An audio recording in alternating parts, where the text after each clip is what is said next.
벌써 지금 2년 동안 코로나 사태가 계속 마스크를 쓰고 있잖아요. 요즘 또 거기다가 오미크론까지 기승을 부려서 너무 무서워요. 이게 걸릴까봐. 이럴 때는 어떻게 해야 될까요?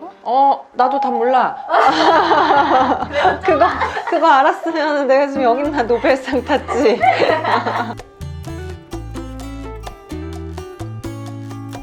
코로나 바이러스는 뭐 알겠지만 감기 바이러스야. 근데 이제 무서운 이유가 뭐냐면 감기는 뭐 할아버지 할머니들 있잖아. 뭐 아픈 분들이 걸려도 안 죽어, 감기는. 근데 코로나는 죽어.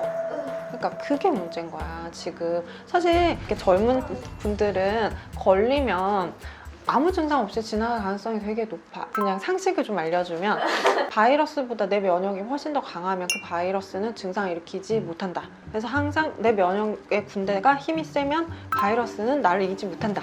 세균은 이길 수 있다. 그렇기 때문에 항생제를 써야 된다. 이건 젊고 나이 들고의 문제가 아니다. 세균은 감염이 되면 그 세균을 죽이는 항생제를 쓰지 않으면 안 된다. 세균 치료제와 바이러스 치료제의 차이를 알아? 세균과 바이러스 차이는 알아? 세균의 영어가 바이러스 아니에요? 박테리아. 세균의 학문적 용어는 박테리아.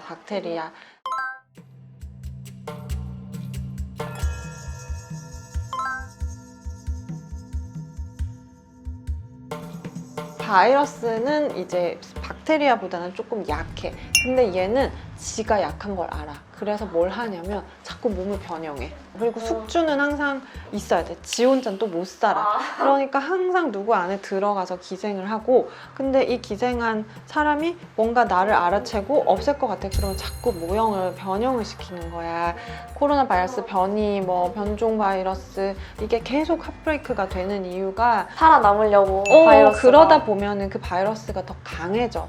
그리고 전파력도 훨씬 더 강해지고, 그러면 우리가 컨트롤하기가 어렵기 때문에 바이러스는 그런 문제가 있지. 그러니까 대다수의 사람들에게는 크게 문제되지 않지만 이제 사실 치료제가 개발되지 않은 상황에서는 아픈 사람들은 다 죽는 거야. 근데 세균은 다 치료제가 정해져 있어. 박테리아는 웬만해서는 변형이 일어나기가 어려워. 근데 항생제 내성 생겼다는 얘기 많이 듣지. 그래서 왜 항생제 남용하지 말라고 자꾸 하는 게, 내가 똑같이 이렇게 공격하면 이제 이렇게 막는 방법을 알 거 아니야. 그러니까 세균도 이렇게 공격하는 항생제를 나한테 계속 주네? 그럼 나는 이제 슬슬 바꿔볼까? 이러면서 모양을 변경하는 거야. 그러면 이 이제 항생제는 내성이 생겨버리는 거지. 그러면 못 쓰는 거야. 오미크론이나 이런 코로나는 내가 말했지 바이러스잖아. 그러니까 치료제 개발이 굉장히 어려워. 우리가 치료제를 하나 개발하잖아? 그러려면 3년 이상이 걸려. 사람한테 뭔가를 치료하는 약을 개발하려면 대규모 임상을 해야 되고, 사람한테 썼을 때 문제가 없다는 게 결론이 나올 때까지 3년이 걸리는데, 그때 동안 바이러스는 가만히 있을까? 변형을 하지. 그 치료제가 개발돼도 이미 변형되어 버리니까 치료제의 약효가 떨어질 수밖에 없고, 그럼 나 이제 어떻게 하냐고. 말했듯이 바이러스를 이기려면 면역력을 기르는 수밖에 없어. 그러면 그냥 지나가. 정말 아무 증상 없이 지나갈 수밖에 없어요. 지금 많은 사람들이 그냥 앓고 지나가는 경우가 많을 거예요. 그래서 면역을 기르는 방법은 NK세포라고 하는 면역세포가 있어. 그거를 수도 늘리고 힘도 키우고 활성도만 딱 높여놓으면은 많이 방어할 수 있어. 근데 그거 그럼 어떻게 올린대요? 일단 1번은 궁금하면 검사는 해볼 수 있어. 어떤 가까운 병원에 가도, 특히 JM 홍보 아니고 가까운 JM을 방문해가지고 일단 나의 면역 검사를 해봐. 근데 면역력 검사를 했더니 500 이상이 나왔어.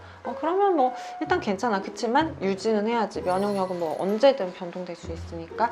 그러면 면역을 좀 개선할 수 있는 수액 제제도 있고, 먹는 약도 있고, 영양제도 있고, 그리고 식단 교육도. 그래서 이렇게 건강 관리를 해서 NK세포를 유지하는 방향으로 하고, 만약에 내가 검사를 했더니 면역세포가 엄청 떨어져 있어. 나 걸렸다가는 큰일 나겠다. 이런 결과가 나오면은 애기 면역세포를 주입하는 그런 주사제들도 있어요. 배에다가 놓는. 이제 수시로 그냥 일주일에 한 번씩 맞아서 그냥 면역력을 키워놓는 수밖에 없어. 지금은 치료제도 없지, 백신도 효과가 어떨지 모르지. 그냥 어쩔 수 없어. 나라도 살아야지. 일단 이런 음식으로는 무지개 색깔 채소, 야채들을 좀 많이 먹고, 그리고 굴이나 이런 버섯들이 면역력에 도움되는 셀레늄 같은 게 많이 들었으니까 그런 음식들을 좀 충분히 먹고.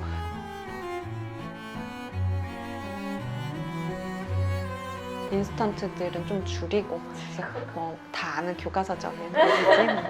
오미크론의 공포 속에서 내가 살아남는 법은 이제 면역력을 기르자. 결국 우리가 힘을 합하고 있으면은 오미크론을 이길 수 있지 않을까 하는 게 나의 오지랖. 또 질문 있는 것 같은데?